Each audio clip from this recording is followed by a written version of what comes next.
Nyakora mgajuangano dia matarika ngwen dueno maro chiko kanario prario kodadek kabende en odiochieng mane bed karapar ne piny Kenya ka odiochieng makawuono twak morewo pinje duto mag Afrika ewi chal mar kor lwasi ochakore ayanga e boma Nairobi e kar bagro ma KICC en Roma bende waluoni machiegni nyakora mgajuang kabende jofwambo maranogo tach kanyo mar nyisi kuku mar weche bende notimore kanyo mabende madhi bedo thoro mar wach e twak makawuono e chendo mar ameny piny ka wadhi menyo mago motendore kod chal kor lwasi twak makama okele piny Kenya to ulango nyakora mgajuang en twak mabende wadwaro bedo kanyo gi jalonyo wechego mag kor lwasi mabende iluongo ni Ivansa Rabongo mabende wadhigo kode mbaka nyiswani to twagni ang'o gini motimre kanyo nikech en achiel kuom jogo mabende noyuore twagni nyakora mgajuang mano twak mabiro mana bang' weche manyien to mokwongo kaka pile wachako kod mago momio pek.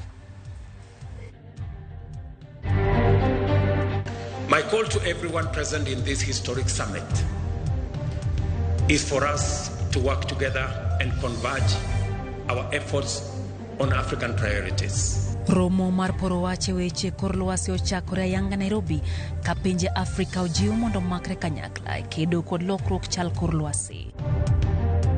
Mane en governor ma Nairobi Evans Kidero keto winjruok kod KRA kaka ibiro chulo suru mane bande. Achiel kuom weche mabende aparo ni wasego okang' maduong' ahinya en nyayo kido gi tim mag Uganda Luo. Timo pimo gene to gin mage ma piny oyombo, gin mage ma poni nyalo tie lwasi marwa. En morgi ilo ne jolendo kod johera mag Ramogi FM ka koro Nyakalondo onyono higni 20.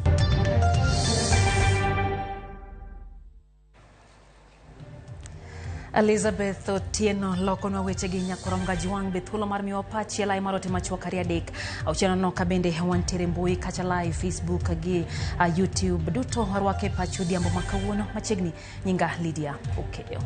Jatend piny Kenya William Ruto wacho ni pinje Afrika ntiere kod nyalo mar tiyo gi mwandu kod teko mantie alwora kaka yor duoko piny kethruok mar kor lwasi kendo bedo ranyisi ne piny mangima.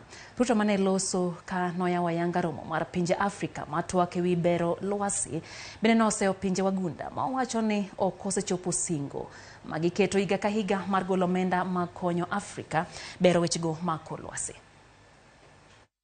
One more round of applause to all the speakers. En romo mosebed kirito gi siso e pachoka. Romo mar twak ewi lokruok kor lwasi mano ochakore okinyi makawuono e kar bago romo ma KICC e boma ma Nairobi. Nairobi is a very interesting city. On one side, there is a full canopy forest. And on the other side, we have a wildlife national park. We keep the wildlife in the park because we have a fence. But sometimes, as nature would be, they break away from the fence. So while you are doing your morning walk, you might encounter a lion. Please be careful. Romo ni okelo kanyakla jotend pinje bura maya pinje Afrika riwruoge bura kod jokanyo e sekta no marango weche lwasi ahinya to e pinje mag Afrika. We do have some protocol officers. E twak mare Maria Wayanga chenro matwak makamano. Jatend piny Kenya William Ruto jiwo pinje Afrika ne Afrika ntiere kod fungu mar bero lwasi mar piny mangima kaluwore gi mwandu mani alwora pinje Afrika to mana ka pinje Afrika oyawangi ma otiyo makare gi mwandu go. Our strategic proximity to substantial reserves of metal and minerals necessary for the global energy transition makes Africa an attractive candidate to become a global hub in green industrial supply chain, from refining metals and minerals to constructing and assembling electric motor vehicles, batteries and other components. Jatend piny owacho ni seche osechopo mar twak ewi lal kod kethruok malokruok chal kor lwasi osebedo ka kelo ahinya to ne pinje Afrika kethruok mikelo gi pinje mag jowagunda. You all remember the North versus South, developed versus developing, polluters versus victims, and the whole of that conversation.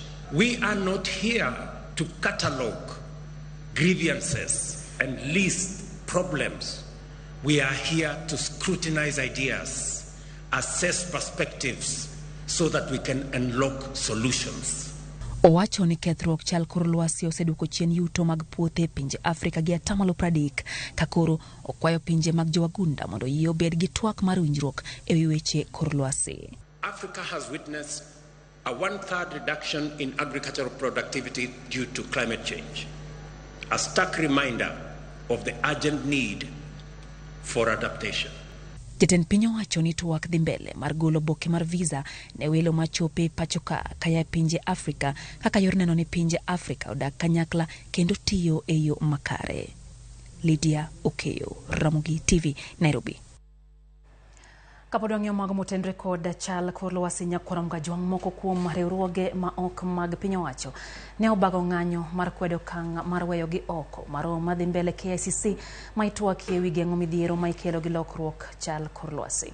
Riwruogego ma chwal agenda mag rito alwora ne bago ng'anyo ka ywak ni romo madhi nyime no okodewo dwaro mar oganda jo Afrika. Giwacho ni chalo ma pinje jowagunda oteko chenrono kendo twak madhi nyime no en ma ok nyal nyuolo lemo. Riwruogego dwaro ni mondo Afrika odhir agenda mar chulo pinje ma oseyudo midhiero nikech kethruok mar alwora. Kata kamano, jatend piny Kenya William Ruto ok orwako kang' mar ng'anyo ma kamano.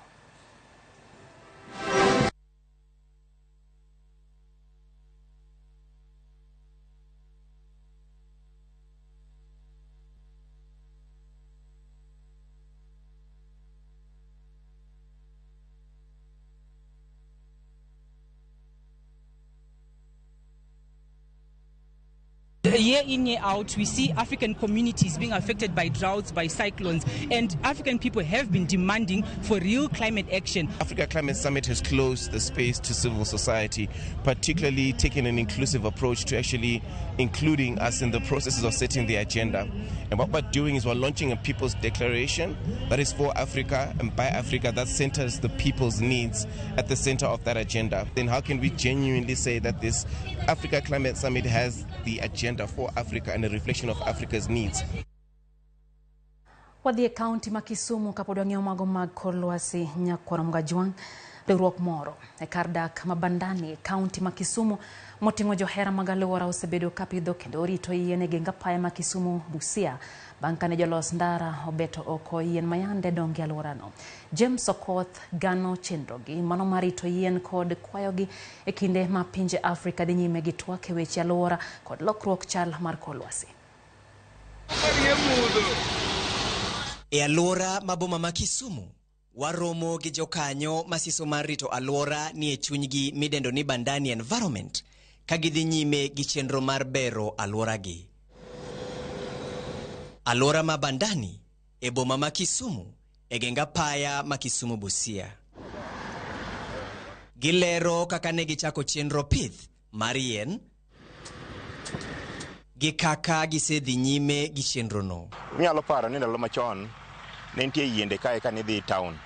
To ka niloso ndara ni, ka ndara ni bedo expanded, to most yiende go nomuki. Bo wacho ni ten gi nomuki. Omiyo rawere ma Bandani ka no amua ni mondo gi kaw initiative mar pidho yien. Wadwaro ni mondo wamor tourist kobiro Kisumu airport ka. To ka gidonjo to gido ka kama gidonje runway mar ndege ni yien opidhore makare. Kata obedo ni kuom kinde olemo mar okang' makamano koro neno yien dongo e kind maupe mochan e yor aduoda gi tiend nyamburko mobuki e yo machalo kama. Gino mosebedo kalombo wang' welo mayuoro e boma ma Kisumu kaachiel gi jodak giwegi magi e moko kuom midhiero mogoyo thach ne jochwal chenro no. Yien wani nyaka wanyiewe wasekale weche matek gi jo jamni diek chamo gi kuondegi diek kubende dhau gi ji. Koro gima nomore ka yien osebedo madongo no choko jotelo kowuok oko. Giga gibiro pichni magi goyo kama dongo dongo gidhigo. Wan gi wuonda kanyo endo. Konyruok mar grup ni osebedo matin to pichni osebedo mang'eny. Pichni obedo matin to konyruok obedo mang'eny mondo grup maloso wach yien ni oyude kaka nyalo sustain themselves ma gilos yien maber. Giywak ne jotelo magiwacho ni thoro mana goyo pichni e kinde nyasi motenore gi ler mar alwora to bang' nyasi to gilal miru ma ok gideo ni yien mopidh idhirit nadi. Pi onge, gembe ok gimiwa, gimo magimiwa bende onge. To watiyo yien gi kech ma en pile kapito yien ma gime konyo bende onge. Mwa wuog modho nyaka office ni kayende numiyowa nwapidho yien mondo alwora mar koido bed maber. Ine kwa nyalo rito yiendwa gi. Wito yien pile pile kendwa kama endi konyo mayudo bende onge to wan gi mon gi nyithindo. Gin gi ote ne tend kaunti ma Kisumu kaachiel gi jood bura mamalo e kinde matwak mar weche alwora kod lokruok chal mar kor lwasi mokelo kanyakla pinje Afrika e boma ma Nairobi dhi nyime. A county government pesa onego bed allocated a department mar environment. Ok mana mar loso policy but mar loso practical work a ground. The national government under the Ministry of Environment serikal onego allocate pesa budget manyalo ng'iyo kaka alworawa mar yiende ipidho. Kata sani endi wan gi summit penjo wani to wabunge wabe are involved with summit no makapo ni gichodhi parliament be ginyalo bedo in a position mar allocate pesa e weche mag rito alwora kata mag pidho yien. Bang' tend kaunti chako ayanga chenro mar pidho yien milion 3 e alwora ma bomano, ywak nitie kalure gi samuoyo mar rito yien mosepidh e kinde ma jokanyo mag riwruok mar Bandani Environment chwalo ywak mar sir ne chenro mar rito yien mosepidh kendo neno ni yien odongo e yo makare. James Okoth, Ramogi TV. Kaka otenge mag motendre kod kor lwasi nyakoro mgajwang' wadhi e doho kamwedo ni mane en gavana ma Nairobi Evans Kidero chope winjruok kod telo mochung'ne choko osuru e pacho ka KRA ewi kaka obiro chulo osuru ewi $427,000 mane kelo ywaro kikindgi. Kidero kod KRA oketo winjruok mondo mi Kidero chul $19.4 kata obedo ni motelo KRA ne dwaro ni gavana no machon ma Nairobi ochul $680,000 kaka osuru bang' nonro mag omenda manotime yuto mare kind higa mar 2011 kod 2015. Kidero kata kamano nomako bura ne doho mar apil ka okoni omenda maromo $423 mane KRA dwa kawe osuru ne gin solro mag campaign. Motelo ne winjruogno ywaruok e kind Kidero kod KRA ne ochopo nyaka doho maduong' mogik manomiyo KRA thuolo mar choko osuru kuom Kidero ka gikoni Kidero ne ok nyal chiwo ler ni omenda go ne gin solro mag campaign.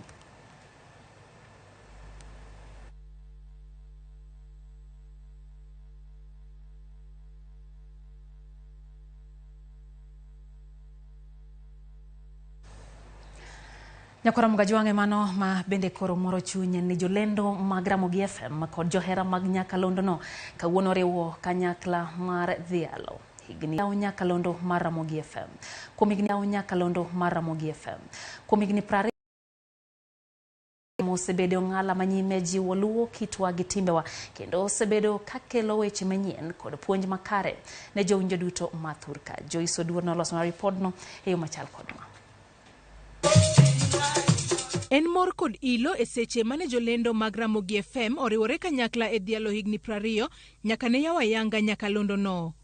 Kowuok e studio mag Nyakalondo mar Ramogi nyaka oko. Mor mar tich makare kuom higni 20 nenore ayanga e wang' jolendo ka gitayo tijegi ka oko bende ne osepedha kar nyasi mar dhialo Nyakalondo no mokwongo e piny Luo e lendo kuom seche 24. Jolendo juso miela ka giwero kod goyo sigalagala ranyisi ni gin bende gimor kod tich maber magisebedo ka gitimo kuom higni 20 koro. Jatend Nyakalondo mar Ramogi Victor Tieno Juma mong'ere kaka VOJ bende ne ok nyal pando mor mare kowacho ni Ramogi FM osebedo ng'ala manyime e kelo weche manyien kod puonj mabeyo magero oganda Luo, wach mane osir kod jatend chenro mag Nyakalondo Nancy Kwamboka Omweri. Achiel kuom weche mabende aparo ni wasego okang' maduong' ahinya en nyayo kido gi tim mag oganda Luo. Timo pimo gene to gin mage ma piny oyombo, gin mage ma poni nyalo tie lwasi marwa, temo puonjo kendo jiwo wach matiyo gi dhok mokwongo mar dhano ma en dholuo. You know, radio is to educate, radio is to inform, and radio is to entertain. And Ramogi FM is doing no less than that. That is what we are doing so far, and we are looking at doing it even more and more. To oken puonj kende. Nyakalondo mar Ramogi bende osebedo ng'ala manyime e kit pado mag wende makinde duto miyo jowinjo mor ka giwinjo. Ramogi Radio for the last 15 years osedongo sana. Chakre ne migi producer, kumara wano mibete, tiwinjo ka jiwacho ni Ramogi weri gi joma lendo. Drops, sweeps. En wuoth mar higni 20 mosemiyo ji mathoth onywako lwedo e neno ni nyakalondo mar Ramogi ochopo kama entiere sani. Kata kamano, jolendo pod nigi lek mar medo tiego jopiny e yore mopogore opogore kod medo bero Ramogi Radio. Nitiere jogo eko mane ochako Radio Ramogi kalendo ka ne giketo sigingi maber. Kendo ma chalo ng'we kede to going forward kata kwa dhi nyime aparo ni gini koka dwa bedo mamit e mogik ni jowinjowa meduru bedo kodwa, meduru sirowa. Kamora mora muneno kok wadhi maber wan thuolo, unyalo nyisowa ni ka wadwa ni cheno makama obed kama to warwako nikech une mundikowa. Kaluwore kod jouso mag Ramogi Radio, siro motegno mane ogur kod jogo mane ohango lendo e Ramogi Radio e kinde mane oyawe osemiyo Ramogi Radio thuolo mar dongore, ka jopiny bende koro nigi chiro kod geno e seche magilando helni mekgi kokale nyakalondo mar Ramogi. Ane Ramogi chako ne wan gi presenters moko manoketa very strong foundation mar Ramogi. Ginya bedo ni koro gionge Ramogi, lakini ne giwe Ramogi ka koro it can run so easily. Client to trust wamondi kwa chako gi presenters wa. Presenters wa gin joma kikelo gimoro mondo gitime yamo. Gitime gi chuny maler. Ramogi FM kende nyakalondo ma business hold be ohero. So an kaka jauso nwayudo yot kata wayudo yot mar uso radio ni advertisers mamekwa. Kopogore kod tich maber ma jolendo mag Ramogi timo e studio, bende gisebedo e okang' mambele e rito alwora kokale pidho yiende e gwenge mopogore opogore. Wakawo thuolo makende mar temo neno ni wanyayo wach mar pith mar yien kaka yor rito alwora marwa e gwenge makaluo. Wasebedo kwa time kendo wasebedo kwa dhigodo nyime kendo wan gi geno ka pod wangima wana dhi kode nyime mondo wawe piny mabere moloyo kaka ne wayude. Johera mag nyakalondo mar Ramogi mawuok e counties mopogore opogore bende opuoyo Radio Ramogi kuom tich maber magisebedo ka gitimo mar puonjo jopiny kod rito alwora. Ramogi Radio osepuonjowa gik mang'eny. Kwa chako giko gwen, Victor Juma kelonwa chenro mar ng'wono mar Nyasaye, awinjo maber kabisa. Kaso okelonwa chenro mag josiasa kogik saa 2 gi kaka wanene wuok tich ka wuok tich. Jo Ramogi osebedo ka puonjo ji mondo miyo oket alwora maler, kagi mondo ji gijiwo ji mondo miyo kuny choche, mondo kik ji yud tuoche mopogore opogore kaka kolera.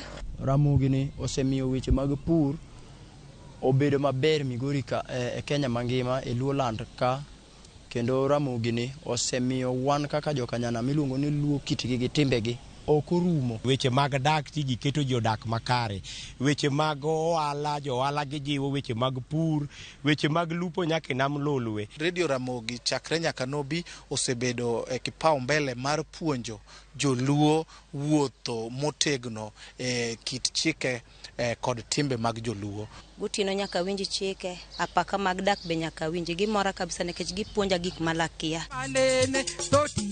Puoch gi pak ne jolendo duto mag nyakalondo mar Ramogi kuom tich maber magisebedo ka gitimo kuom higni 20. Joyce Odur, Ramogi TV. Dakika en pagaboro nyakorom gajuang bang' sa achiel midhiambo bende omedo chwalo otewa mag puoch gi pak ne Ramogi FM kaka ne wasewacho nyoro ni wantiere ka nikech Ramogi FM nosebedo kod yo makare kendo puoch gi pak ne jolendo duto mag FM kendo wakwayo negi ngima makare kod hawi maber. Josephat Karanja wacho kanyo ni tim tongwe Mombasa Ramogi TV chopo negi yo makare kadhwa nam chumbi. Eno ote kanyo mano moor gi Fred Osuru wacho ni puoch pak ni Ramogi FM kautene kanyo gi VOJ kuom bete yamo kuom higni 20 kabende wacho ni entie Dandora phase 2. Eno Baba Twins Maronjinyo wacho ni sirikal onego omiyo jende mawuok bandani sir kuom bero Kisumu Busia highway. Ote bende yudo kacha muwuoka ira chiel kuom jano magwacho kanyo winjo malera ahinya e dala ma Nairobi, kata kamano wacho ni doher nyiso ganda ma joluo mondo mi anya mago modak Nairobi nigi bed motang' ahinya gi achudhe moko machal kagima nitiere kethruok mar kwe kumoro kanyo. Neno David Huma bende wacho ni Kisumu Ramogi TV chopeyo makare. Jose Legrand kantiere Nairobi Kasarani neno ote marikacha. Kevin Arucho kantie Mbita. Tony Ken mano jakagan wacho ne en jakagan kowino entiere kodwa kendo wacho ni happy birthday to Ramogi FM. Engineer Lazaro Kanyambok bende kwayo hayo makare ne Ramogi FM. Bende Benta Charles wacho ni poch gi pak ni Ramogi FM wacho ni kar chunye. Haya, Abdalla Abdi wacho kanyo ni en katito osiro weche mag twak ewi kor lwasi. Kabende Ivan Sonyuna wacho ni ene osechekin. Felin Lin nini kacha kachiel gi Miki Mark to duto kikete mana kanyam kwa Ramoga Juang Ariadik auchiel nono marote machuok. Kabende wantiere mbui Facebook kacha duto warwake pachi wayo matin kata kamano wadu kod mathoth chenro ne mar Ramempe.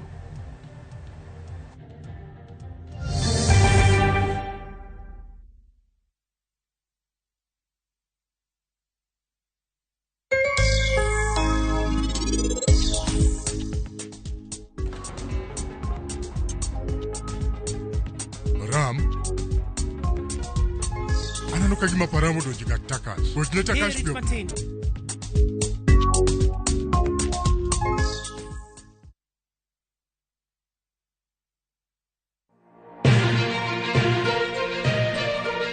Weche manyien mamulo dhod chunyi maiye gin mago machiegni kodi. Weche thieth, anyuola, ohala to kata rita. Ka utuch to wan kode. Kotimore skunde e gweng'u ne wedeni kata osiepe magi duto wan go. Wan kae mar neno ni ng'eyo gima biro kendo bedo gi ikruok motegno. Onego ing'e gima timore e seche motimore mapiyo piyo to mae e kama iyude wechego.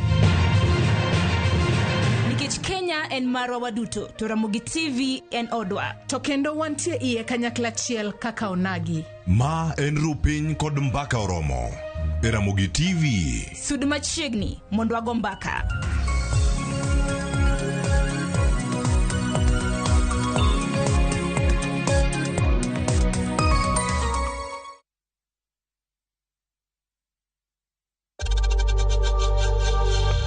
We know times are tough, so save money by buying airtime from M-Pesa to any network with zero transaction fees. Dial *487*2# and get your airtime PAP with zero transaction costs.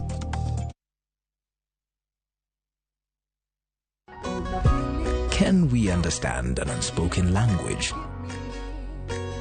Itaweza sema habari ya asubuhi. Can it be a way to savor each moment? Sisi tunajua it can start lifelong stories. Be the center of celebrations and so much more. The more the milk, the better the chai. Chai kweli ina Brookside Dairy Best.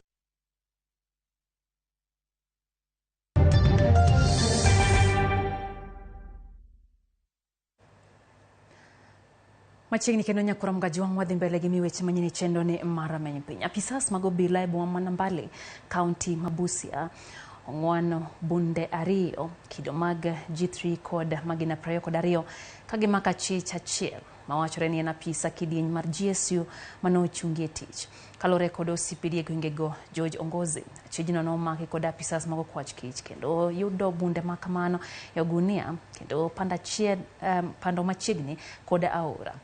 Ongozi wacho ni bunde no kachiel kod magina gin mago manogo ripodgi no kwalgi kamimoro mar apisas mag GSU gwenge ma Kopsiro Mount Elgon jumbe ariyo mokadho ka achijno yango kaka mago manochungie tich kanito weche moko mag njore. Chwale nyim doho kanonro osetieki. The officers, when they arrive at the home of the suspect sensed the presence of officers and tried to escape to their nearby supermarket. He was arrested at around 10:06 hours. After interrogation, he led the team to where he headed the two G3 rivals near River Suo Bank, approximately 500 meters from his home. It was established that the two rivals were found in a Manila. As we can see the service number is for the ex-GSU officers. The suspect is with us.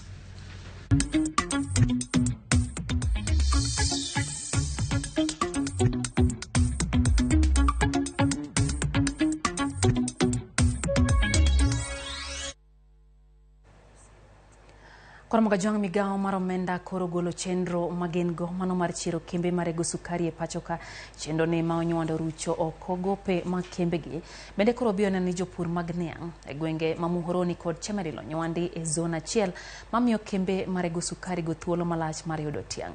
Mae kaka chendo no biro chalo kaponi od bura opuodhe. E kinde limbe jatend piny Kenya William Ruto e imbo mar piny Kenya juma mokalo, moko kuom singo manochiwo ne en mano mar timo lokruoge bura mabiro neno ni sekta mar sukari ochiere gwengego. Chenro mar migao mar omenda no teri od bura ko jatend kweth mathoth Kimani Chungwa. Oboke no lero ni kambi sukari ma Chemelil kod kambi sukari ma Muhoroni biro nywando mondo mi obed kambi achiel.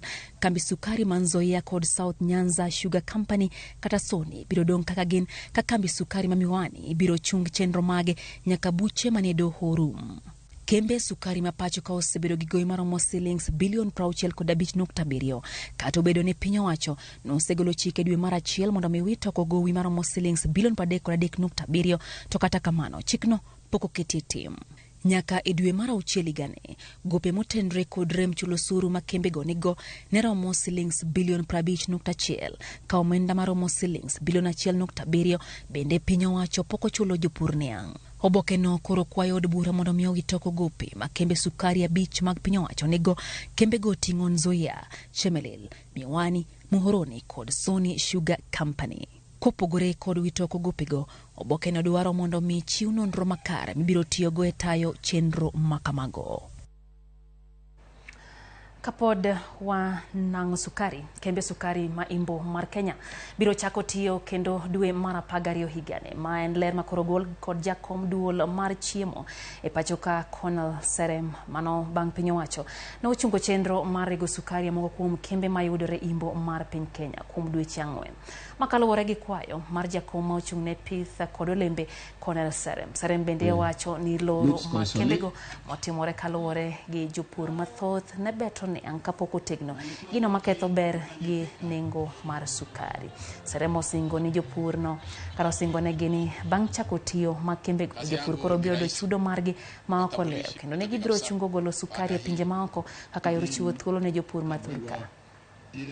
Tuko tumesikia kwamba tumefunga factories sukari especially those who are in the western region na Nyando region. Purposely kwa nini tuliamua kufunga ni kwamba hatuna miwa kutosha kushaga na kuproduce enough sugar in those factories. Quite a number of factories were processing immature sugar cane, which we felt that they were actually doing much on production of molasses and ethanol, which is not what we have the cane or intended purpose.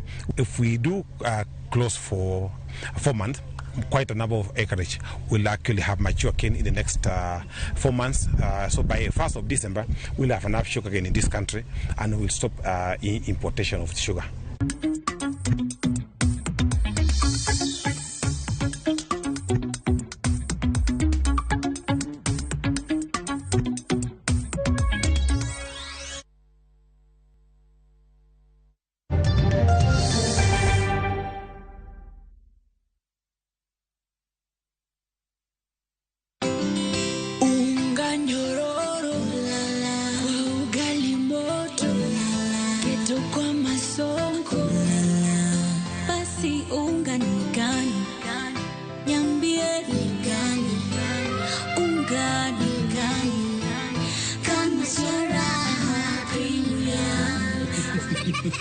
Mimi ni Bahati, walinijua kama mtoto wa mama. Siku hizi wananiita mtoto wa Kafagara. Ni unga nyororo, nyeupe, inanukia na inapatikana kote nchini. Kwa raha familia natumia unga wa Raha. Nyeumok kuona mar Raha Premium kawuono e duka machiegni kodi.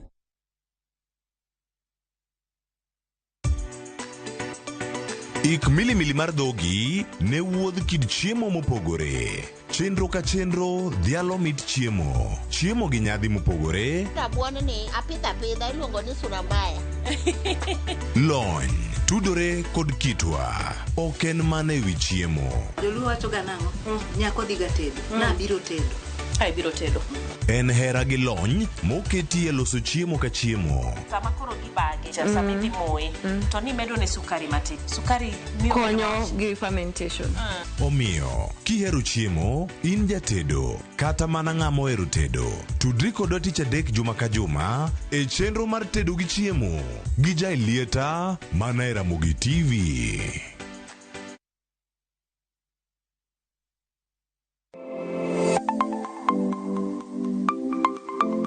Nyakoromoge juanga, ng'ato ka ng'ato inyuolo kod pok mare makende. Hero mara mar okapu nochakre chon. Nafwenyo ni mae gima hero timo, mae gima lwetega nyalo loso. Ramogi TV koro mi pok mopogore opogore manyalo loko ngimani. Nitie gima iluongo ni giving back to the community. Like iga moantie ni asepuonjo ji ariyo no. Chenro mar pok opogore Nyakoromoge juanga biro ni chieng' tich ang'wen ka tich ang'wen chakre saa 2 nyaka saa 3 mar okinyi kod an Sharon Ong'ao. Kik bai.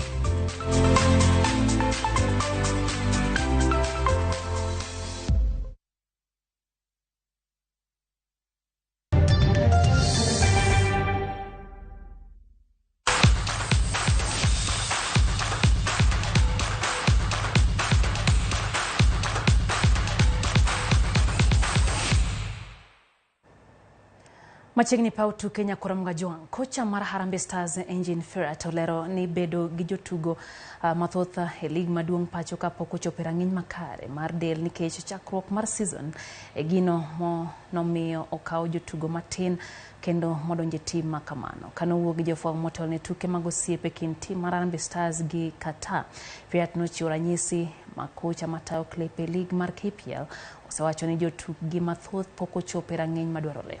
Kocha noluongo mana jotugo 8 matuge lig kapok nomedo jotugo 2. Kenya biro rakore gi Qatar chieng' tich ang'wen kapok girakore gi Sudan ma milambo tarik 12 dwe ni.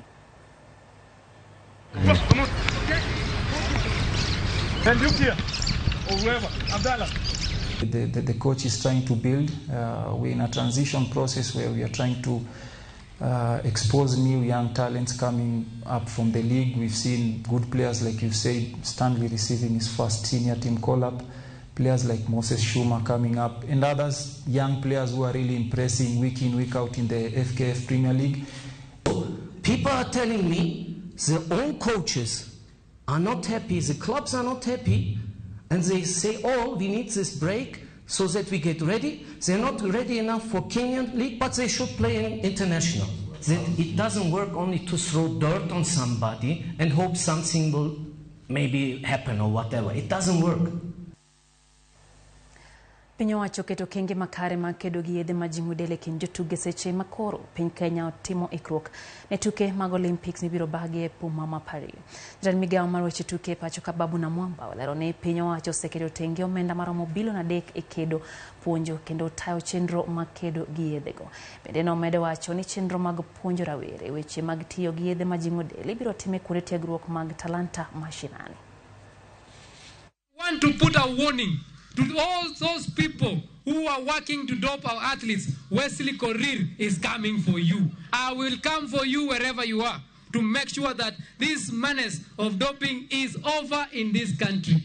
Jukumu muhimu zaidi kuliko majukumu yote ni jukumu la kupambana na madawa ya kusisimua misuli. Our all-out war against doping.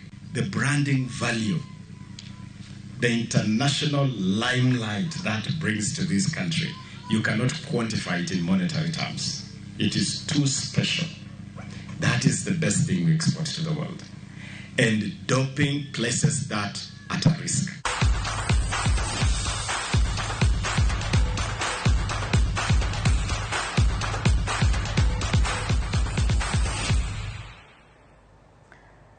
Nyakoro mga jang mane makelo ya giko mar kidieny mokwongo mar chendo mar many piny nyisi kacha ni wantiere kod twak ka bende wendowa kanyo Evans Rabung osechopo kae wacho ni wadhi chamo top layer nikech kore ka oya KICC seche nyakoro mga juang kendo oya kuno direct kobiro mana ka omiyo keta iti gi wangi kae nikech en twak mabiro mana bang' yo machonga bende wakao Pastor Collins Odindo wacho ni kaka pile osechekin kendo wacho ni Ramogi FM omora ahinya gi kaka okang' mabende gisegoyo nyaka higni go moromo 20 bende aneno kanyo Linet Mama Sunko Mikae Kiloki wacho ni gin kanyo gi baba watoto kod Kevin Adada gi kwa na Ramogi FM hawi makare Alisanya wacho kacha nintiere kodo ya chendo ka entie Ngong Road wacho ni long live Ramogi FM mano kanyo otemo ya kum Alisanya nyakoro mga juang hoyo matin kara kama na singo ni twak mano moya weche go makolwasi wadwang' yoni to ang'ogi ni magigo embaka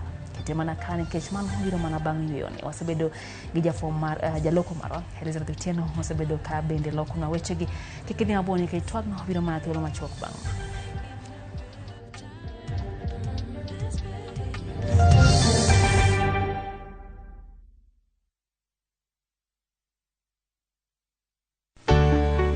Pur mar maua pidho jamni magite gin yore mag pur be inyagori kod kute e puodho mchele nigi value addition e pur gi ohala walimo jopur ma opogore challenges ng'eny e pur generally igome jopur iluongo ne janeko ka wafwenyo ni yore makare mag pur kendo waduoko penjo mora mora pogruok mane malich kata maduong' kind dhiang' mar ring'o gi dhiang' mar chak motenore kod weche mag pur kod japur kwaseketo manyien wato sama wapitho cha be nyaka wapith gi DAP wan nyaka gi kanuna ma nyathi kamongo riwri kod alori nyaka black e chenro mar pur gi ohala tich adek ka tich adek saa 1:45 otieno.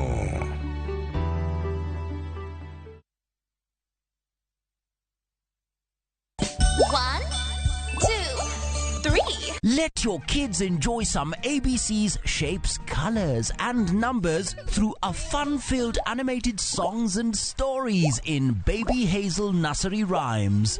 1, 2, 3, 4, 5. Johnny, Johnny. Yes, Papa. Eating sugar. No, Papa.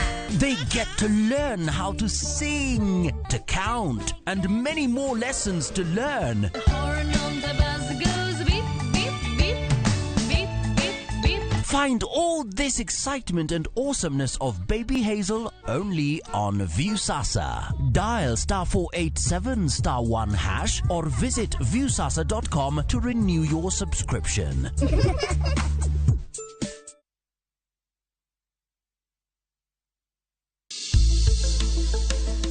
Riwri kodwa kiny e penj laktar. Chenro ni sironwa kod Equity Afya Badema Upper Hill. An gi nyinga iluonga ni Frederick Dula Lumumba. An a nurse by profession atiyo Equity Afya Badema ntiere Upper Hill Nairobi. Kawuoyo e wi komo nyuol. Komo nyuol en yore go makonyo oganda yiero namba nyithindo modwaro kendo miyo go okang' e kinda nyathi mokwongo gi mar ariyo. Mana e penj laktar. Sapar gari odhiambo. Kik bai.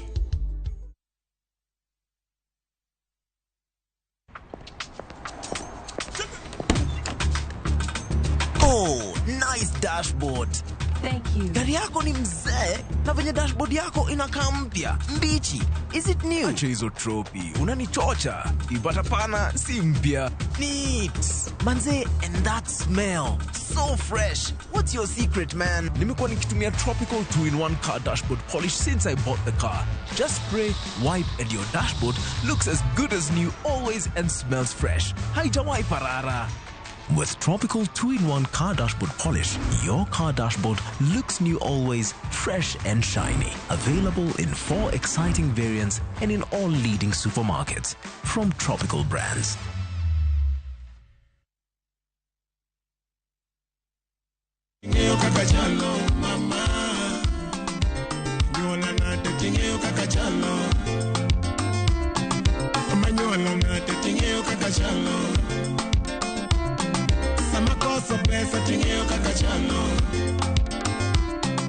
amedo nyisi ni kidwaro winjo thuma mar Alilo e skiza code inyalo diyo *811*343 # ibro yude yo makare. Ma wane Ramogi TV.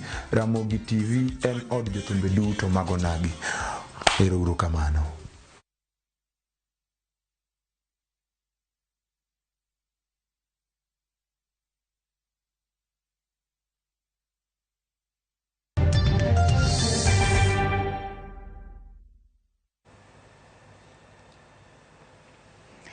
Nyakoro mga jong machiegni kidieny mar ariyo mar twak mar rameny piny. Odhiambo kawuono wamanyo ni romo mantiere KICC mabende manobuore Nairobi kama bende riwruoge kod jotend pinje mopogore opogore nyata pinje mago mag Afrika kata riwruok mag pinje Afrika AU African Union kawuono goyo tach kendo gichaka yanga chenro no mar twak e weche go motenre kod lokruok chal mar kor lwasi. Amomiyo nanyisi ni wadwa chamo top leo odhiambo kawuono wantie gi achiel kuom jokanyo mag romo no kabende wadwa ng'eyo tang'o gini mantiere kacha. Neno ka kijende no wuok oko mar ywak ne oko orew pachgi bende oko migi ndikruok makare mondo gidonje iye kacha. Ne gisingo ne gibro ng'anyo ubedo ko kacha nyaka ang' widon gi mondo gidonje iye kacha. Kuom mana kelo ni ng'ano bende kone ni iye kacha mondo nyisi gino matimore. Machiegni Ivan. Ero kamano Lydia.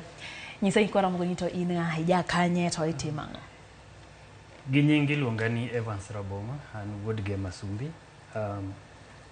An elony mar weche mag pur kod weche mag lokruok kod lwasi. Sani atiyo gi kambi mar Continental Reinsurance kuma wamiye jopur kod jok mohinyore okumba masiro gi kama masira owuok kaluwore gi weche madhi wacho mbele kae to wamiyo gi chudo.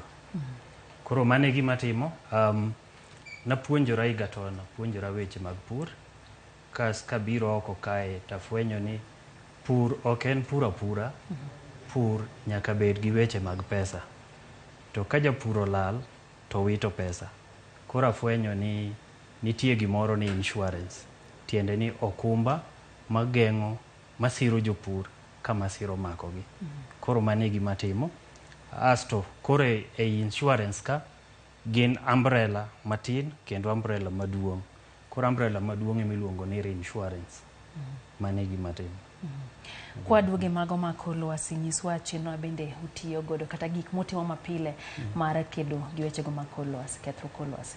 Yes, kethruok mar kor lwasi en gima waneno odiochieng' kod odiochieng' kendo kuneno oro tinde ng'eny to ka koth obiro to kendo chwe makoro kendo hinyo cham. Koro gik mwatimo mwatiyo godo, watiyo gi instruments mapimo gini gi chien. Pime gi chien koro kwaseng'eyo kaka lwasi dhi chalo to wamiyo jopiny weche machon mondo ging'e kaka mbele dhi chalo koro gitim gik ma ginyalo timo mondo gigeng' kik gini muomgi ahinya. So magi instruments mwatiyogo mainly but ka giyudo lal to nyaka koro wang'i ni to lal ni wakonyogi nang'o, waduokogi kuma ne onego gibede nang'o. Koro wago kwan go to nikech wan kaka okumba koro wasirogi e yo makamano. Mondo wang'e gigi watiyo gi rameny moko ma dho ngere luongo ni satellite. Satellite konyo ng'eyo gima timore samora mora e piny ka. Koro kaluwore gi kama wamenyo to wang'iyo kanyo to wang'i kaka chalo e seche duto. Kendo wanyalo ng'e gima dhi timore mbele bang' dweche 3 mabiro. En science matut. Apani kawuono kabire science adwa mana lero gik matimore. Erokamano. Erokamano. Nyiso ni tang'a gini madhi mbele KICC kacha. Ng'at nyalo penjore ni to ang'o gini ma joge go e mbaka. Nyiswa wang'eyo ni en weche mag lokruok kor lwasi to kaka ng'ano mabende osebedo iye kanyo kendo isebedo e twagni. Nyiswa ni to intiere kanyo e capacity mane. Tang'o gini madhi mbele kanyo. Erokamano Lydia. Kapok aduoko penjo ni sama na post bana osiepe mang'eny ma joluo wetena openja ni to lwasi ni en ang'o. Koro yiena kuonga ler gima lwasi en. Lwasi en climate. Alwora mar gimoro amora, mano lwasi mar gino. Koro lwasi ni olokorega. To kwang'iyo kind piny machon gi piny masani, nitie pogruok moro. An anya paro kane wadongo, piny ne ber, koth ne chwe e sa ka sa, kendo dwe mar ang'wen ka dwe mar ang'wen, koth ne chwe moluongo ni kodh dwe mar ang'wen. Tindo lokore ma samoero biro dwe mar adek, samoero biro dwe mar auchiel. Samoero biro mang'eny, samoero biro matin. Koro mane lokruok mwaluongo ni climate change. Gima timore e ICC en romo mar piny Afrika molos kod government wa mar Kenya koriwore kod riwruok mar Afrika. Ne gineno ni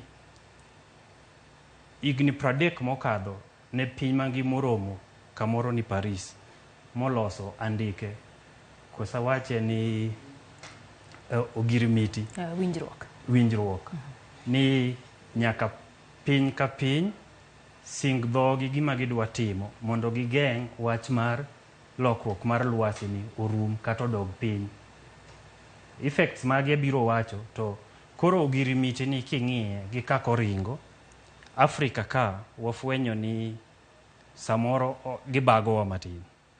Koro ka gibagowa matin, koro wambe waneno ni kare walos nyoluoro wani mondo wajiw korwa makoro kwa dhi e mesa kama idiskase gigi kakipogo pesa. Nitie pesa mabuwuok abo lero kakipogo gi to ng'iwa gi wang' moro maber.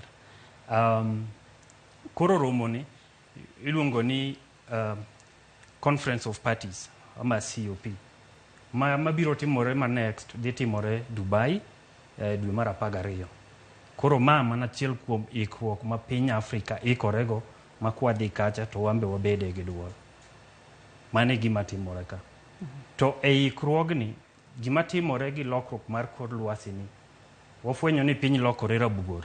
Piny kuma ralum odhi ka gima obet rabuor. Koro agenda ni ka ariyo. Ere kaka wadwa loko Afrika owe bet rabuor odhi obed maralum. Te loko Afrika maralum ni ok en loke tu, pesa nyaka bede.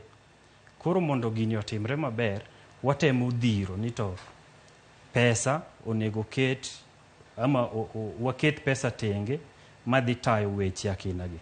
Otherwise, governments ok bi miyo gini dhir moromo. Koro magi achiel kuom gik mwatimo, agenda gin ariyo mainly. Aterie mano mane wacho ni weche mag chudo kendo kod omuom iwacho ni dimbro no mano machiegni. Nyiswa nwaneno ka ntiere ywak ne pinje jowagunda, pinje madongo mabende chui magi osedhi malo king'iyo gi to gin pinje molony. Iwacho ni gin magi kelo ketho kor lwasi moloyo pinje mag Afrika. Koro ntiere chudo moro mowinjo bed ni gigolo. Gin pinje mage mowinjo bed ni golo chudo gi to ka gigolo imiyo gi pinje mage. Ibro ng'ini ma piny kata Kenya gi Uganda, kind Kenya gi Uganda ntiere ka Kenya oyudo hinyruok moloyo Uganda. Kosere kaka gibro timo wechegi mag chudo. Erokamano. Koro chudo ni king'iyo lokruok mar kor lwasi ni kong'iye matut to ifwenyo ni pinje madongo kaka Amerika, China, Russia ema medo lilo lwasi moloyo. To gima miyo gimedo lilo lwasi ni en ni gin gi kembe magolo muya marach miluongo ni carbon dioxide. Akia ka iloko carbon dioxide gi dholuo, but sasa miyueyo, sasa magari ringo, sasa ma mach liel, carbon dioxide ni wuok. Carbon dioxide ni kowuok to dino muya maber cha, otieko muya maber, muya yueyo maber miluongo ni oxygen. Le mora mora dware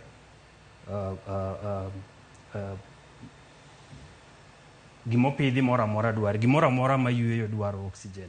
Koro komedo dhi matin to mane kaka ikwano kaka lokruok mar kor lwasi hinyowa. Koro king'iyo pinje ma kwano madongo dongo go, kech gin gi mashinde madongo dongo maringo, gine ma gi contribute maduong' e lil mar kor lwasi. Koro e romo mana koni ni notim Paris cha nowinjruok ni gin ema nyaka koro gi sole pesa moro matin miketi agulu mondo kumolil dong nyaka ywe. Koro mondo ywe kumolil pes ywecho. Koro gichulo pesa ywecho. Koro chalo ushuru moro matin kanyo. to ok en pesa matin. Wawuoyo about dola ma Amerika milion 250 kanyo. Koro en pesa maduong' ma ka jogi osolo te to keti aguluka to nego beni poge ne jok matemo kaka pinje Afrika matemo mondo piny obede mag green, mondo gimed keto gini mag green, to joma piny gi olil ahinya ka be oteme timo gik ma ginyalo timo mondo piny owek lil. Unfortunate ni gik ma king'iyo jok matemo zaidi to kendo yudo ka wan Afrika onge piny moro amora moa e Afrika manie e orodha mar jok ma ok lil piny ahinya ka. Koro magi gik momiyo nyaka wabede e mesa mwawinjore ni to Afrika wani idwa weya kama koso idwa chulwa, nikech kata in kidhi e picha king'iyo picha mar piny mangima cha ineno ka Afrika en beto ralum matin king'iyo gi kuond mamoko. Koro en voice ma nyaka waketi, to pesa ni kipoge tiyudo ka Afrika wan wa contribute mana ondam 10 okondam luongo nang'o atamalo 10 kende. Koro atamalo 10 kende ka jok modong' ka golo atamalo 90 gi wiye, then wan monego wayude mang'eny mogik. Koro magi gik mwatemo loso ni to pesa ni kipoge to ging'iwa gi wang' maber. Koro kaka wan jo Afrika kwasiwinjore mwabedo gi duol, mwawinjore ni mondo wabed bedo gi duol zaidi, ng'ane gi ng'ane, intim kama samiloso budget cha awach kaka Kenya minister wa mar finance opoge pesa moro tenge madwa dhiro weche mag lokruok mag lwasi gi, mondo kia koro ibiri ng'iyo overall tiyudo ka kendo pinje mag Afrika koro biro overtake pinje machalo Netherlands, pinje machalo Poland miwacho ni mag gini piny. Ivansa, ing'eyo jowa gi weche mag omenda gi bende ing'eyo weche mag mibadhi mosebedo kadhi mbele pacho kae. Bende ing'eyo ni kosekel pesa wawach ni chudo go tim to oganda wa ing'eyo ni pesa no ok waneno. Nyiswa ni to ginang'o gini mwinjo be ni pesa gitimo. Ng'injnwa gini ngadho moro ma jowa nyalo winjo mondo ging'e ni ka pesa ni obiro to magi mobro timo to kotim magi to dhi konyo loso koro lwasi. Erokamano. Kendo koro iduoka mane e lero gik monego watim mondo wamed keto lwasi obed maber. Gik monego watim mondo lwasi obed maber gin gik matindo tindo machakore gi in kod an, to gigi kotimgi kwariwo kanyakla to impact dhi bedo malo. Mokwongo, kwaneno kaka koth ochwe to ula ywero piny, tiende ni piny onge yien madimak lo motegno. Koro pesa ni dhiro gik machalo pidho yien, pesa ni dhiro gik machalo mondo kik wati kata gi stima marach, wati gi sola. Pesa ni dhiro gik machalo puro e okang' masani ma ok ti gi tinga, ipuro gi lweti, ama kochuno ni nyaka ipur gi tinga to nitie kaka onego pur. Koro pesa ni onego kony e puonjo ji e weche makamago, makata wan kaka koro experts manie e pinyni koro onego beni kata kwa biro to gine magiwacho ni di e gweng' makama iwuo gi ji to sami keto ji piny dong nyaka gimadhe kata soda moro, gik makamago. Koro at high level en pesa monego bed tigo e yo maler kendo yo ma opuodhi. Nitie kako los chenro no ma onge luoro moro ni pesa ni dhi lal. Wang'eyo ni kobiro to biro tie yo maler, kendo ber Kenya wan gi professionals. Weche mang'eny to nyaka bedi, lakini wan gi professionals mabiro make sure ni yo odhi makare. Kech king'iyo Kenya ka dong' wan go ofisi UN maduong' e Afrika mangima, to pesa ni kobiro to jok machalo United Nations monitor go, kendo nyaka ging'i ni to chenro chalo nade, be odhi ringe yo makare. Makarach to gidhi golo duol kendo correction nyaka tim. Awinjo kiwacho ni piny mar Afrika en mana okita tamala 10 kende, manyiso ni rachruok mar kor lwasi, manyiso ni wantiere kod thuolo kata winjo miwa thuolo mar donje twak makama. Nyoro no neno ka riwruoge no biro kanyakla. Riwruoge manoya moko ya mana Congo Brazzaville, no neno ka moko ya Ghana. Ne antiere romono. Tawinjo ywak magin go. Ne giwuoyo e dwol achiel ka giduto giwacho ni ere kaka inyalo wegi oko. E loso twak makama e dalagi. Chal ka gima ng'ama bura bire odi tikia ni welo ni e odi ka ng'idonjo to mama nyisi ni wuon ng'ane welo moko to ne ni katikia ni welo biro kae. Koro nyiswa kotenre kod ywak mar riwruoge jo Afrika. Ne giywak ne gin pachgi oko kaw. Tadieri ma gik machando jo Afrika wuon. Omiyo owinjo bed ni gin magi bedo e chuny twak makama. Ang'o manotimore Evans? Erokamano Lydia. Chenro akinani pange ok yot. To kendo being ni mae mokwongo, samoro awach no bira poya nikech wang'iyo loso duol mwadhi godo akono nwadhi Dubai. Koro waloso duol modwadhi go Dubai. To duol modwadhi go Dubai ni wadong' gi dweche 2 kende. Koro chenro ni nobedo aruya ma ne ok en gi ikruok maber. To bende mae mokwongo. Koro no yudo ji mang'eny apoya. Koro mano kuponi nitie ywak moro matin to en mana gimolo obiro mapiyo to kawaida chakruok gimoro nyaka bed ga matek. Apani mane kaka nyalo lere lakini amor nikech kaneno jomobiro kacha jo Afrika ni Kenya ka. Jotelo madongo kaka presidents, ministers samoro wuodh gi nyaka chan modimbore. Samori pange kata 1 year 6 months mbele. Koro maka no bire yo machuok nkech nyocha ka ji o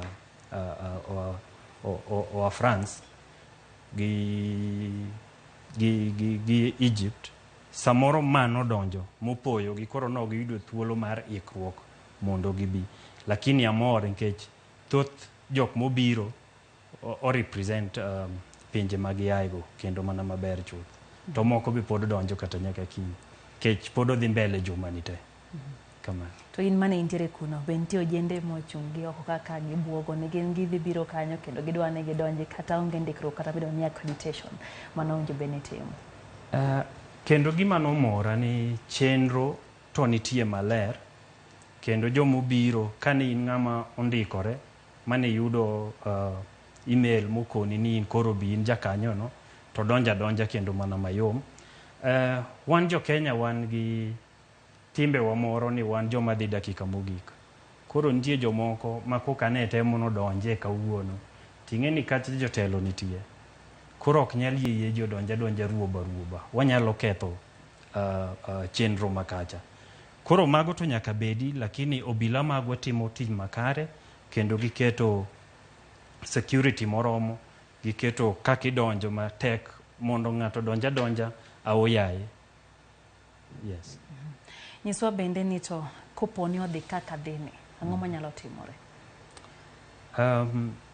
Kanyate king'iyo kaka sani, yudo ka pinje machalo Mombasa, kaunti ya Mombasa, yudo ka sani koyo ntiere. Ang'o gini manyalo timore pono ni lokruok e kor lwasi odhi mbele kako dhini? Lokruok kor lwasi ni ang'eni ji mang'eny kawe ka wacha. But gini en gima dieri. Naka unu ni chon kane wadongo, wan wago abal kate aora ikor gweng' kucho. Sani kata aora migoya abal go onge. Chon chiemo ne chiek mane wan nyaka gidere dala. Sani kiluoro piny luo, dero gin gik mikwana kwana. An gadi ni kata nyithindo matindo kia gima dero en. To nkech koro chiemo ok wuog mang'eny minyal kane dero. Koro gima nyalo timore en ni kok walokore to gini dhi chopo okang' moro ma kata chiemo koro waonge go. Gini dhi lokore okang' moro ma koth dwa tieko kata dweche 4 kapok ineno ka koth ochwe. To kochwe kuond mamoko ka to yamo bira yamo ma kaka koro sani nuneno gima timore piny Amerika kucho. Kuma yamo muke udi to timo gik moko kendo kaka yamo nyocho ketho piny Malawi. So magi gik ma kok wageng'o sani to wadhi inyore mbele ka. Bere ni waseneno mbele kendo koro nyaka wapuonj oganda, wariw wiwa mondo watim gik makwano gite mondo wakel lokruok. Antiere gi penjo kanyo moya kumachielo kuom joneno magwa Barak Ndama Wuod Kadem oya gwengego mago mag Wathong'er mano Kadem. Owacho ni gintiere kod riwruoge moko magitemo loso kaka vijana. To ere ka ginyalo keto riwruoge kata ginyalo jiwogi mondo gitegno magintiere kod thuolo madonjo riwruoge e puonj makama kata rombe makama anyato mago moko ntiere ka sechegi. Erokamano Rabet. Chenro nitie kendo maber kendo amor kiwacho ni une grube kendo utemo timo kar nyalou mondo uzingatia weche gi odhi kare. En wach maber ahinya ka winjo kamano. Koro gima timore e romo wakinagi samoro itime ne jok ma high level kasto bang' mano nitiere romo kendo koro mar gie diere kendo kadhi kamanyo. Dongere waluonge ni trickle down.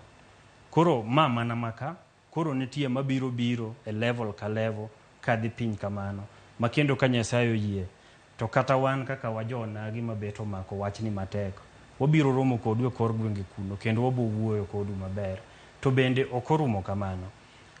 Wasetemoga ng'iyo kaka encourage ji kaka un machop e platforms akinagi mondo gimbe gigole pachgi gima gitimo mondo jomoko bende winje kaka example. Ang'o maketo Kenya bede e lai mambele? Ng'ato penjo kae ni nitiere pinje mathoth e Afrika kae. To ere gimomiyo nochome mane Kenya ka? Diponi nitiere kaka piny Kenya rieny wang' pinje mamoko koso diponi wan gi midhiero malokruok kor lwasi moyo pinje mamoko? Mano penjo maber kabisa. Kenya to rieny. Kendo Kenya rieny ok e yo marach. Kenya rieny e yo maber. Nikech king'iyo Afrika kae, President wa Dr. William Samoei Ruto en environmentalist. To kama en environmentalist no, en motelo ne presidents ma Afrika e weche mag kor lwasi. Koro kaka chairman, en motemo loso yoregi mondo be maber. Kendo gin achiel kuom jomokelo paro mondo Afrika wambe wabede gi nyaputwa moro mwawache wechewa. To gini en gima ber nikech sama koro wane mwaloso mokwongo ni opportunities biro gi gimoro amora molosi e yo moriere. King'iyo tende sani opong' Nairobi te dong' mano pesa biro Kenya. King'iyo jotelo makoro biro Kenya gikawo Kenya koro gitere okang' moro kaka jok moa nyaka gi jotelo moa UN, jotelo moa Africa Development Bank, jotelo moa World Bank. Koro nitie kaka ging'iyo Kenya kendo koro Kenya apani king'iyo weche mag kor lwasi gi tapani wadhi bedo e position moro maber e piny Afrika kae. To en gima ber nikech magi achiel kuom gik maketo wa e level moro ma dipo ka chieng' moro wambe wabede kata gi Kofi Annan moro mowuok Kenya. Chakore mana kama. Koro en gima ber kendo wamor. Wanyamedo mana puoyo ni akina gi omed bede mang'eny. Kamano. To ere kaka owinjo beni wabedo kod ikruok mar neno ni rome makamagi bende obero ngima oganda jo Kenya? Rombe makamagi kobiro to jo Kenya nyaka yude pesa. Jogi biro book hotel, jogi bang' romo kama to gidwa neno Kenya, jomoko dwa dhi Masai Mara, jomoko dwa dhi Kisumu ka giwinjo ni rech mit kuno adua. So samora mora magi timore to economy thrive. To kiwe mano kando, sama ng'ato obiro to yudo ka Kenya okue kendo conference odhi mayom to chako winjo gik mwatimo achiel ariyo nikech ei workshop kacha nitie nyaka joma omigi waluongo ni booth ginyiso gik magitimo. To jogi yudo ka gin women group moro kaka osiepna ma ora chuodho wacho cha. Ne giyudo thuolo magiyudo booth moro maginyise gima gitimo. To achiel kuom joma biro gi moko waluongo ni investors mamanyo kumokete pesa ne mondo nyuolre. Koro kobiro kacha to yudo ka gini omako wang'e. To waluonge ni seeding. Seed en kodhi. Koro embo biro kete kodhi mondo ka giru ni chieng' moro onya maber tembo kee kodu. Koro magi achiel kuom benefits mwayudo. En gima watemo dhiro mondo kwanyalo time ding'eny manyalore to ber. En mani Afrika duong'. Koro mbele ka ng'eno dhi bedo nyoluoro ma higa ka higa, to koro kata kwanya kete every higni 10 to wambe wayude thuolo diber, to bende kata kok wayudo to wambe waore joge wa oko, odhi one gimitimo Burundi, odhi one gimitimo Ivory Coast, Senegal, donge. Koro en lony miwilo paro nyaka jishare eka jidongore. To ponono ni wayudo thuolo machielo kata ponono ni nitiere oganda wa nikech ang'e nitiere jok moya pinje maoko mabende nyalo biro tangi gege manero makamae aina to pinje mag Afrika parne bende awinjo kacha ka jatend piny Kenya wacho ni nitiere twak mar golo oboke mar visa e pinje Afrika mondo mikoro bera ni adwa dhi Uganda woka gi ID na adhi ok many visa kendo adwa dhi Congo Brazzaville woka kendo achope yo makare. Nyiswa ni to ere ikro kata ero kege ma ng'ato winjo bed ni kawo mar bedo ko thuolo mar bedo ni kora nyalo tero gik margo kata ohanda kata gik ma uso anyalo dhi kacha makora kete e kidieny ma bende kore nyanene gi pinjego. Mano to koro timore ka wachope okang' ma gigeni milosogi inyalo uso oko, nitie kaka approval process. Koro process mar mi oboke mar uso gigeni oko obedo oselose maler, kendo en gima ong'eni nyaka itim kama, nyaka iyud obokeni. Machiel kuom magi oting'o nyaka weche mag kor lwasi. Nyaka be ni gigeni milosogi ok hiny kor lwasi, gik ma kamago. Koro magi kisebedo go te mibedo go bokeni, to kaka ja ohala an gadieri ni isedhi mitimo research mari ming'e ni giri ni ibo use Rwanda maber, giri ni ibo use South Africa maber, then koro inya chako gi kanyo. Magi te ber Kenya wakani ministries tiyo kanyakla.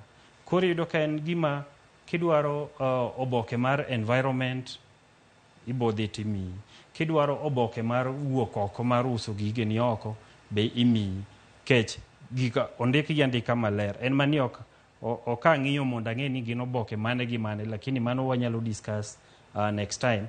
But gima ng'eyo especially nikech Kenya walonye weche pur, nuneno kaka nwauso mafua ma Naivasha kadhi e piny mangima, chai to koro ng'e kuonde te. Donge koro obokegi wang'e kaka joka timo, jok matimo gi e kidienje matindo tindo waluongo ni small scale, bentie gik magitero oko. Antie kata gosiepe ga moko matero mana yien motuo oko. Koro magi kako nego wapuonj jogewa ging'e gimitimo mondo gichak luwo yorego koka wayud dola. Sani wach dola okelo wach, dola onge, to dola onge nikech onge gik mwauso oko. Koro magi gik monego watim mondo wang'i kaka wanyalo bedo gi dola moa oko, kasto mane kaka ekonomi wa koro biro dok piny. Nikech ka bech dola ni malo, tiende ni dola onge ka, jilaro dola mantie matisni. Koro mondo dola mantie matisni oyudre nyaka oa mana oko, to mondo oa oko iwile gi gimoro. Koro amor gi penjo no nikech mano nyiso ni kawane angle mar puonjo jogewa mar kelo dola dala, to ka dola biro dala to ekonomi idho malo. Ano ka bende penjo motendre kod golo wach mar visa kata oboke mar visa kidwa limo piny moro kata ka pinje moko dwa chope piny mar Kenya. Jatend piny Kenya William Ruto singo kacha ni bro gola visa kendo ok bidwar ni bed kod visa. Nitie paro mawuok motendre kod arita ni nyalo yawo rangach kamano kata kamano jok madonjo nyapo ka joma undu bende okikore igi. Ere kaka gini bro tiyo? Nitie moko mageng'o tek, but king'iyo sirkal to temo mar loso waluonge ni international relations mondo jogewa oyud oboke mar dhi oko e yo mayot. Nineno ka higa mokadho kapok migosi Uhuru oa ne giwinjore koro South Africa wadhi adhiya maonge visa. But gigi te jomaundu be nyaka bede, geng'o jomaundu tek, but mano koro nitiere joma deal godo. Wan kaka joma tiyo matek, ma in go wandi moro midwa timo matek, marwa yom kendo ler. Koro mar jomaundu to wawene officers deal godo. To ang'eni ok yot mondo jomaundu be pond ka dhiyo. Kech aneno kata kaka gi handle cases kata umbu neno ga TV kata jaus njaga mako yot. Koro ang'eni ok bi mono chenro akina go dhi mbele mar yawo piny mondo wanyalo tero gigewa. Kamano. Nyiswa ni to ere ikruok monjo bed ne riwruoge ma ok mag piny owacho ma be nogolo ng'ur ni no konyo wandegi chenro ni. Ang'o monjo bed ni gitimo mondo mi ne bura ma kama Roma kama ochako timore pacho ka kata mana piny machielo nikech neno ka ne gin riwruoge mago ma kanise riwruoge mag mang'eyo weche go mag alwora kata mago manoya e pinje ma ok ahinya to mago moya e Afrika. Ang'o monjo bed ni gitimo mondo mi riwruok machielo koro bed ni nyalo nyuandgi kaka ne gidwaro. Ang'eni chakruok gimoro matek. Lak kati nyaka rami motuji koko kwerum. Koro nikech mane mokwongo makosa nyaka yud kumowuoke. Koro kwadhiye mar ariyo ama ma next to makosa gi idhi los gi te. Kendo wan gadieri ni makosa maduong' mogik en ni gini noruye. To koruye to mpangilio biro bet mayom ma ng'ata madwa donje, ng'ata madwa no obede chenro no biro bedo gi thuolo maber. Mong'e ni kalenda osewuok dwe makama wadhi kuma kama. Ka en ng'ama manyo visa oseyudo, ka en ng'ama onge passport obo yudo. En gi humble time, kizungu wacho ni humble time. Koro thuolo komii kata mar higa achiel mar ikruok ok bitami. Kami example awacho ni wadhi dhi Dubai dwe mar 12. Kaka wawuoyo sani e piny Afrika e piny mangima ng'ata man gi ikruok madhi e romo ma Dubai ang'eno osechako mpangilio. Kech en gima nie kalenda kendo en gima owach chon. Koro mabiro mbele go gin gik mibo wach chon kendo ibo ng'ini to kwadhi wacho weche mag kor lwasi. Ng'awa gini or kambi mane ma contribute motegno mwakete ondam mambele mondo ta weche gi. Kendo bodhi mayom. Ng'ikruok mwaneno gi enena ni koro ma en mokwongo. To mokwongo nyaka bed gi weche. Erokamano. Nyiswa midhiero mosane ahinya te pacho kae mokwongo gik mabende seche mabende koro kethro kor lwasi timore to ayudo ka nitie midhiero moko mosebedo ka timore. Samoro oganda wang'iyo gi to gikia ni ma adieri kelo gi lokruok kor lwasi. Ka gineno gima chal kamane monjo bed ni ng'e ni ma koro kel gi ka kethro kor lwasi nikech nitie gik moko samoro timore to pacho wadhi ka gima watemo kalo gi kendo kwapar ni ma adieri okel gi weche go mag kor lwasi. Yes, kamiyo achiel kuom gigi mang'eny kung'iyo higa ka higa kar dwe mar 2 oro wuok mitang'onwa e picha kaka ji tho Turkana, chiemo onge, dhok tho. To kendo ka chak ling' matin ka Nyasaye kelo koth to kendo koro kodhni en masira kelo. Oywe dhok to oywe lo neno. Masira machielo be kendo mwawinjoga. Nam yamo wuoka yamo moro molokore ma nego ji nyake nam. To king'iyo kata ne jopur sana pur wa piny onagi en piny pur. Koth omo ni chwe maber moket kodhi ka cham bira maromo dweche 2 to koro koth olal ma koro onge. Magi achiel kuom gik matimore. To nakoni ni kwang'iyo ndalo machon magi gik mane onge. To gini lokruok mar kor lwasi ni ok en gima timore bang' ndalo machuok. En gima timore bang' higni mang'eny. Koro king'iyo higni go, higni 30 kitimo analysis tiyudo ni higni 30 king'iyo tibo yudo ni chon ne piny ralum ahinya kendo oro ne tin to king'iyo sani to koro ng'eny ma wat en ma throughout. Kamano. Wach mogik kwatieko.